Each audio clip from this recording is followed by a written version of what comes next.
अस्सलाम वालेकुम dear student, welcome to my YouTube channel MK bright chemistry. Student, आज हम लोगों ने देखना है कि वैन डर वाल equation for real gases. Real gases के लिए एक इक्वेशन पेश की थी वैन डर वाल ने।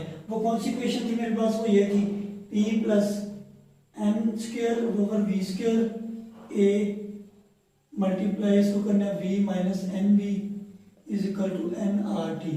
ये इक्वेशन थी जो वैन डर वाल ने पेश की थी। ये इक्वेशन बिल्कुल एप्लीकेबल थी रियल गैसेस के ऊपर, लेकिन हम लोगों ने जब एक इक्वेशन पढ़ी थी PV is equal to N R T,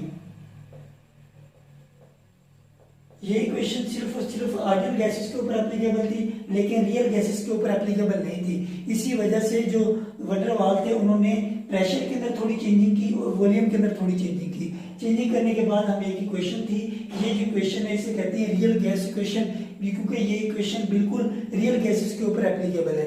real gases और जो आइडियल गैसेस है इन दोनों में मेन फर्क जो कौन से पॉइंट कर रहे थे, दो पॉइंट्स कर रहे थे जो हमने काइनेटिक मॉलिक्यूलर थ्योरी में पढ़े थे। पहला पॉइंट ये था कि actual volume of a gas molecule is negligible as compare to volume of a gas. लेकिन ये जो पॉइंट था सिर्फ और सिर्फ आइडियल गैसेस के ऊपर एप्लीकेबल था। रियल गैसेस में हम लोग देखते हैं कि जो वॉल्यूम होता है, जो एक्चुअल वॉल्यूम होता है गैस मॉलिक्यूल का, वो नेग्लिजिबल सफर नहीं कर सकते पूरे के पूरे गैस के वॉल्यूम के मुकाबले में। और दूसरा पॉइंट ये था कि there is no force of traction present between the gases molecule. ये जो पॉइंट था ये एप्लीकेबल था आइडियल गैसेस के ऊपर, लेकिन अगर रियल गैसेस की सूरत में देख लें तो रियल गैसेस की सूरत में हम लोग देखेंगे कि जो मॉलिक्यूल्स होती हैं उनके दरमियान फोर्स ऑफ ट्रैक्शन पाई जाती है। ठीक है, ये दो पॉइंट्स थे जो डिफरेंशिएट करते थे आइडियल गैसेस में और रियल गैसेस में। जब इन दोनों के दरमियान ये दो पॉइंट्स की वजह से इख्तिलाफ आ जाता है तो ये जो इक्वेशन है ये सिर्फ और सिर्फ आइडियल गैसेस के ऊपर एप्लीकेबल है, रियल गैसेस के ऊपर एप्लीकेबल नहीं थी। और ये जो इक्वेशन है ये सिर्फ और सिर्फ रियल गैसेस के ऊपर एप्लीकेबल है।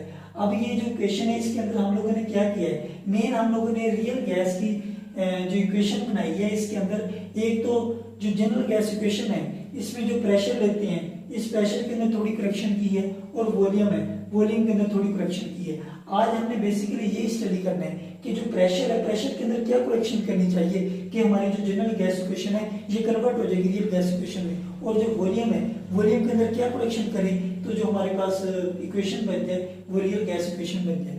ठीक है, आज हम लोग इसी को एक एक करके स्टडी करते हैं। सबसे पहले देखते हैं वॉल्यूम करेक्शन। वॉल्यूम करेक्शन की क्यों है, वजह क्या थी, ये भी अभी आपको मैं बताता हूँ। स्टूडेंट, ये मैंने एक ली है वेसल ली है, वेसल के अंदर मैंने कौन सी गैस ली है, आइडियल गैस। ठीक है, ये मैंने आइडियल गैस इस वेसल के अंदर ले ली है। और ये मैंने एक वेसल लिया है, इसके अंदर ये कंटेनर है, कंटेनर के अंदर मैंने क्या ऐड किया है, रियल गैस को मैंने ऐड किया है। ठीक है, अब इधर देखें, ये जो आइडियल गैस है आइडियल गैस को मैं कंप्रेस करूंगा। कंप्रेस करने के बाद ये मॉलिक्यूल क्लोज आ जाएंगे। इतना भी कंप्रेस नहीं कर देना कि मॉलिक्यूल जो गैस है गैस कन्वर्ट हो जाए लिक्विड में, सिर्फ आपने थोड़ा इसको कंप्रेस करना ताकि मॉलिक्यूल जो है एक साइड पर आ जाए। ठीक है, ये कंप्रेस करने पर मैंने मॉलिक्यूल्स को एक साइड पे कर लिया। आप लोगों ने देखना है कि जो आइडियल गैसेस होते हैं इसके मॉलिक्यूल का साइज बहुत ज्यादा कम होता है, ये इसलिए मैंने छोटे छोटे इनको डॉट के जरिए रिप्रेजेंट किया क्योंकि मॉलिक्यूल का साइज बहुत ज्यादा स्मॉल होता है। जब इनको मैं कंप्रेस करूंगा तो ये थोड़ा सा वॉल्यूम ऑक्यूपाई करेंगे पूरे के पूरे वेसल का, तो ये इन्होंने इतना वॉल्यूम ऑक्यूपाई किया है। ठीक है, अब हम लोगों ने पढ़ा है कि आइडियल गैसेस में जो एक्चुअल वॉल्यूम होता है ये एक्चुअल वॉल्यूम है गैसेस का, गैस मॉलिक्यूल का एक्चुअल वॉल्यूम है। In ideal gases, we know that the actual volume of a gas molecule is negligible as compared to the volume of a gas. अब volume of a gas वो volume होता है जिसके अंदर gas easily move कर सकती है। अब इतना वॉल्यूम तो ये गैस के मॉलिक्यूल ने एक्चुअल जो मॉलिक्यूल है उन्होंने ऑक्यूपाई कर लिया। अब इतना मॉलिक्यूल इतना वॉल्यूम हमारे पास बच गया। ठीक है, ये वेसल का इतना वॉल्यूम हमारे पास बच गया। ये वाला जो मैंने बार लगाई है ये ग्रीन कलर की ये नजर आ रही है, ये सारा का सारा जो वॉल्यूम है ये गैस का वॉल्यूम है। ठीक है, ये क्योंकि इजीली अवेलेबल होगा गैस मॉलिक्यूल को मूव करने के लिए, ये वॉल्यूम है gas, volume of a gas. ठीक है, ये वॉल्यूम ऑफ ए गैस है। अब हम लोगों ने पढ़ा है कि जो एक्चुअल वॉल्यूम है गैस के मॉलिक्यूल का आइडियल गैसेस के केस में वो नेग्लिजिबल है as compare to the volume of a gas, यानी कि वॉल्यूम ऑफ ए गैस के मुकाबले में ये बहुत ज्यादा कम होता है। इसको हम लोग तसव्वुर ही नहीं कर सकते, ये ना होने के बराबर है। जब ये ना होने के बराबर है तो हम लोग ये भी कह सकते हैं इधर कि इसको अगर लिखें या ना लिखें, ये ना होने के बराबर है तो हम लोग ये कह सकते हैं कि पूरे का पूरा वॉल्यूम जो है क्या कंटेनर का वॉल्यूम है, volume of a vessel is equal to volume of a gas. सफर कर लिया ना हमने, जब हमने ये कह दिया कि ये इसको नेग्लिजिबल सफर कर ले, ये ना होने के बराबर है, ये है ही नहीं है, ठीक है, मॉलिक्यूल का, तो हम ये कह सकते हैं कि पूरे के पूरे पहले अगर ये होता, ये नेग्लिजिबल इसको सफर ना करते हम लोग, ठीक है, ये कुछ ना कुछ वॉल्यूम होता, तो हम लोग कहते हैं कि the volume of a vessel is not equal to volume of a gas. क्यों?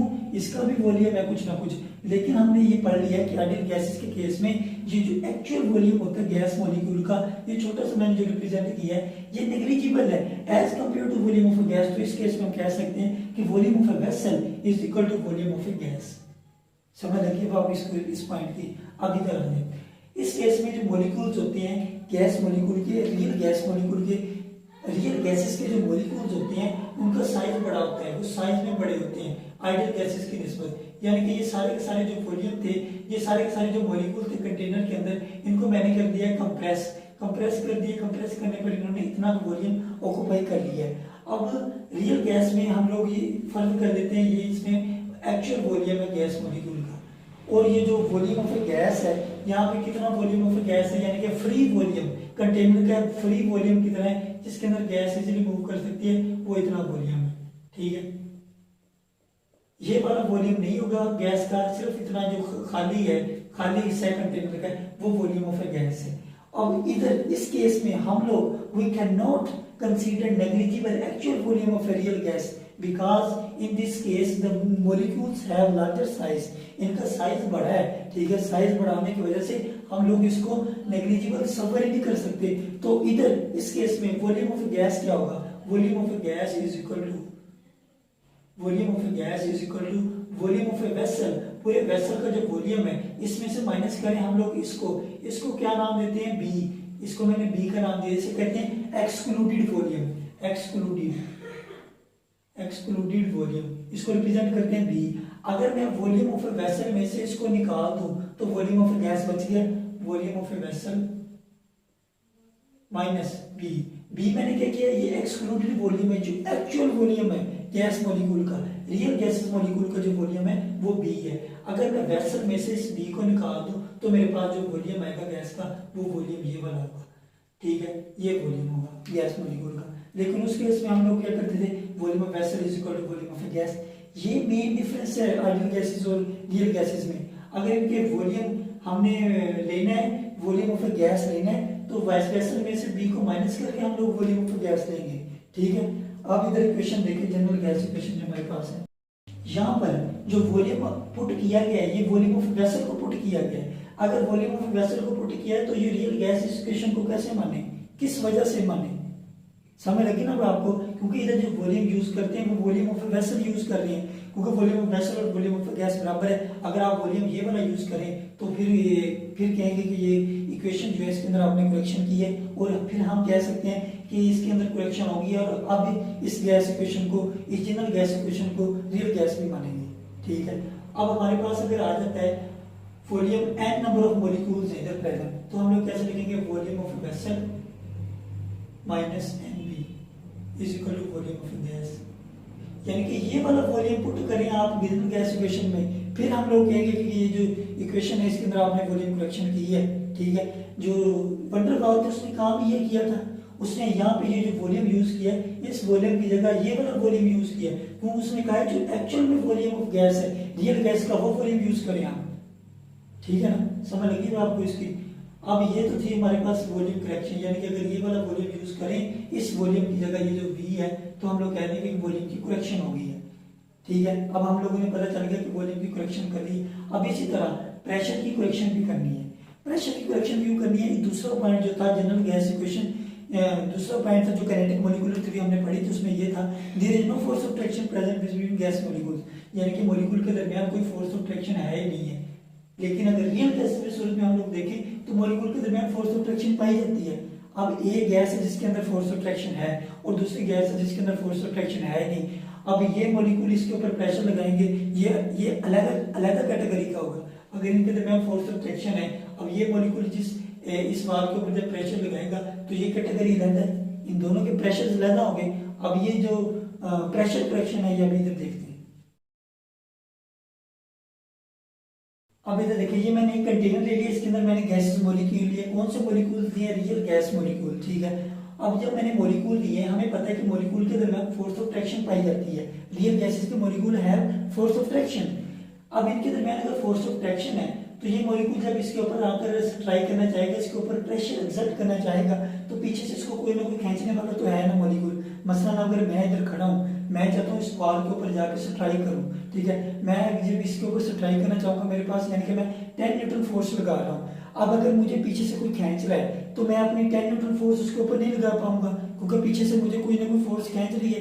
अगर मैं 10 लगा रहा था, अब मैं 8 लगाऊंगा, क्योंकि पीछे से मुझे कोई खींच रहा है। तो यानी कि जब ये मॉलिक्यूल इसके ऊपर प्रेशर लगाना चाहेगा, इसको कोई ना कोई मॉलिक्यूल पीछे खींचेगा। वजह ये है कि मॉलिक्यूल के दरमियान फोर्स ऑफ ट्रैक्शन है। तो ये टोटल जो प्रेशर इसके ऊपर एक्सर्ट करेगा, अपना जो पूरी पोटेंशियल था इसके अंदर प्रेशर एक्सर्ट करने का, वो कम हो जाएगा। क्यों कम होगा? क्योंकि इसको पीछे से कोई खींच रहा है। लेकिन अगर हम लोग देख लें आइडियल गैसेस के केस में, molecule have no force of traction. जितना इसके अंदर पोटेंशियल है, मतलब इसके अंदर ये 10 न्यूटन की फोर्स इधर लगाना चाहता, तो ये 10 न्यूटन की फोर्स इधर लगाएगा, क्योंकि इसके पीछे कोई खींच ही नहीं रहा, ठीक है। अब ये वाला मॉलिक्यूल चाहता है, ये भी अपनी पूरी की पूरी फोर्स लगाएगा। लेकिन जब हम लोग रियल गैस में देखते हैं, real gases have force of traction, ठीक है। अब मसलन फर्ज कर लें कि ये मेरे पास मॉलिक्यूल है ए, जो स्ट्राइक कर रहा है, और जो इसको पीछे से खींच रहा है, ये मैंने बी का नाम दे दिया, ठीक है। अब ए और बी, इनके दरमियान भी एक फोर्स ऑफ ट्रैक्शन है, ठीक है, जो इस प्रेशर को कम कर रही है। ये जो प्रेशर इधर लगाना चाह रहा है, इस प्रेशर को कम करना है।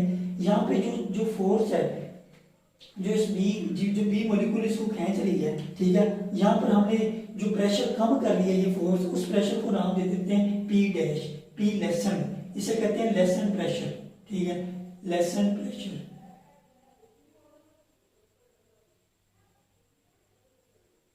अब ये मॉलिक्यूल इसके ऊपर प्रेशर एक्सर्ट कर रहा है, इसे कर लें pressure of gas molecule, pressure of a gas molecule. यानी कि एक तो प्रेशर ये है अंदरूना प्रेशर, जो एक्सटर्नल इंटरनल प्रेशर है। ये जो प्रेशर ये है, फोर्स खींच रही है, फोर्स पर यूनिट एरिया, ये जो प्रेशर फोर्स इसको खींच रही है, ठीक है, इसको मैंने कर दिया ये लेसन, यानी कि प्रेशर को कम कर रहा है पी डैश, और ये फिर इसके ऊपर जाकर सप्लाई कर रहा है, ठीक है। अब अगर टोटल प्रेशर हम लोग इधर देखें, टोटल प्रेशर हम लोग क्या कह सकते हैं? टोटल प्रेशर जो एक्सटर्नल प्रेशर इसके ऊपर लग रहा है, वो ये वाला प्रेशर भी काउंट होगा, ये वाला भी काउंट होगा। वो क्या होगा हमारे पास? Pressure of gas plus p dash, जिसे कहते हैं इंटरनल प्रेशर। ये किसके बराबर है? Ideal pressure. यानी कि अगर टोटल प्रेशर हम लोग देखें, तो कौन सा प्रेशर होगा कि ये जो प्रेशर लेसन प्रेशर भी होगा, और ये मॉलिक्यूल जो इसके ऊपर वॉल के ऊपर लगा रहा है, वो वाला प्रेशर भी होगा। मसलन फर्ज कर लें, अगर ये मॉलिक्यूल है, इसको फोर्स और देता, इसको खींचता ना, इसकी यानी कि फोर्स को बढ़ा देता, इसको धक्का दे देता, तो टोटल प्रेशर हम लोग क्या लिखते हैं कि जो इसने इसको फोर्स दी है वो वाला, और इसने इसके ऊपर जो फोर्स लगाई है, इन दोनों को जमा करके लिखते हैं ना। अब इधर क्या हो रहा है? ये जो मॉलिक्यूल है, जिस फोर्स के साथ इसके ऊपर से ट्राई करना चाहता था, कुछ फोर्स ने, इस बी ने इसको अपनी फोर्स से खींच लिया, यानी कि इसके प्रेशर को कम किया है। ये जिसने प्रेशर से इसके ऊपर लगना चाहता था, उस प्रेशर को कम किया है, यानी कि जो इसने प्रेशर कम किया है वो लेसन प्रेशर है, पी डैश से रिप्रेजेंट करेंगे। अब ये वाला लेसन प्रेशर और जो इसने इसके ऊपर फोर्स प्रेशर लगाया है, इन दोनों को जमा करें तो हमारे पास आइडियल प्रेशर आता है, ठीक हो गया। अब इधर अगर हम लोगों ने ये प्रेशर हम मालूम करना चाहते हैं कि इस मॉलिक्यूल ने कितना प्रेशर इसके ऊपर लगाया है, वो कैसे होगा? पी आइडियल जो हमारे पास है, इसमें से माइनस करें पी डैश को, तो हमारे पास पी गैस के मॉलिक्यूल ने जो प्रेशर लगाया है इस कंटेनर की वॉल के ऊपर, वो आ जाएगा हमारे पास, ठीक है। अब हम लोगों ने क्या करना है? जो प्रेशर लेना है वो आइडियल प्रेशर जो है P pressure of a gas molecule that exert on a wall of a container plus lesser pressure, जो यानी कि प्रेशर कम किया है, ठीक है, इस मॉलिक्यूल ने इसको खींचा है और प्रेशर को कम किया है, इन दोनों को जमा करेंगे तो हम लोग वो प्रेशर लेंगे, ठीक है। अब अगर मसलन ये जो लेसर प्रेशर है, ये क्या चीज है? लेसर प्रेशर है directly proportional concentration of A and B. अब इधर मैंने जो ए और बी लिया है, ये दो डिफरेंट कैटेगरी के मॉलिक्यूल्स नहीं लिए, ये एक ही गैस के मॉलिक्यूल है। ये सिर्फ मैंने इनका नाम दिया है, जो मॉलिक्यूल टारगेट करने जा रहा है उसको मैंने ए का नाम दे दिया, जो इसको पीछे से खींच रहा है उसको बी का नाम दे दिया, ठीक है। अब अगर ये आगे आ जाएगा, ये टारगेट करेगा इसके ऊपर आकर, तो ये ए बन जाएगा, तो ये अगर पीछे चला जाएगा तो ये बी बन जाएगा। मॉलिक्यूल्स हैं सिर्फ एक किस्म के, सिर्फ मैंने आप लोगों को बताया कि ये इनके मैंने नाम दिए हैं ये बताने के लिए कि जो टारगेट कर रहे हैं उसको ए। तो जो लेसन प्रेशर होता है वो डायरेक्टली प्रोपोर्शनल होता है concentration of A and concentration of B. अब कंसंट्रेशन ऑफ ए, हम लोग को पता है कि number of moles per unit area P dash is equal to number of moles per unit area of A, number of moles per unit volume of B. ठीक है, अब इन दोनों को हम लोगों ने मल्टीप्लाई करें तो इस प्रोपोर्शनलिटी को खत्म करें तो हमारे पास आता है ए, प्रोपोर्शनलिटी को खत्म करने तो हमारे पास वंडर वाल कांस्टेंट आता है m square over v square. ठीक है, अब हम लोगों ने क्या करना है कि जो प्रेशर है हमारे पास, जो टोटल प्रेशर होगा, आइडियल प्रेशर होगा, वो किसके बराबर होगा, P प्लस ए n square over v square.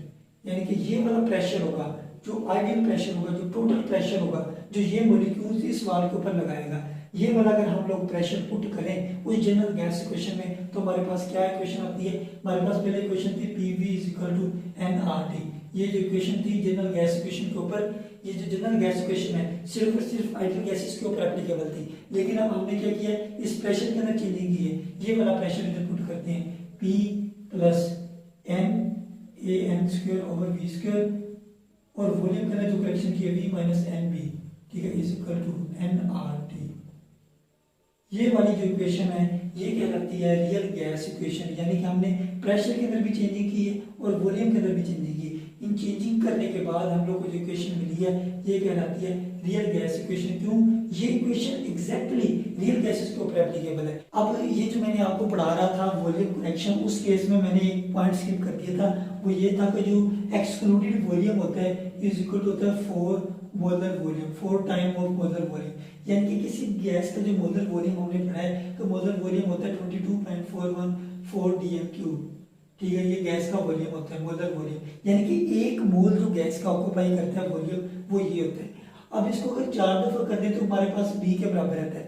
B हमें पता है कि जो actual volume of a gas molecule, जब मॉलिक्यूल को कंप्रेस किया जाता है तो मॉलिक्यूल के दरमियान कुछ स्पेसेस रह जाती हैं। ठीक है, हम लोग बहुत ज्यादा कंप्रेस नहीं करते तो इनके दरमियान स्पेसेस रह जाती हैं, लेकिन जब इधर ये वाला वॉल्यूम है 1 मोल ऑफ वॉल्यूम, ये बहुत ज्यादा कंप्रेस करने पर हम लोग लेते हैं तो इनमें स्पेसेस ज्यादा रह जाती हैं, तो ये ज्यादा स्पेसेस रहने की वजह से ये इसके बराबर है। अगर 4 दफा किसी भी गैस का मोलर वॉल्यूम है उसको 4 से मल्टीप्लाई करें फिर जो आंसर आता है वो B के बराबर होगा।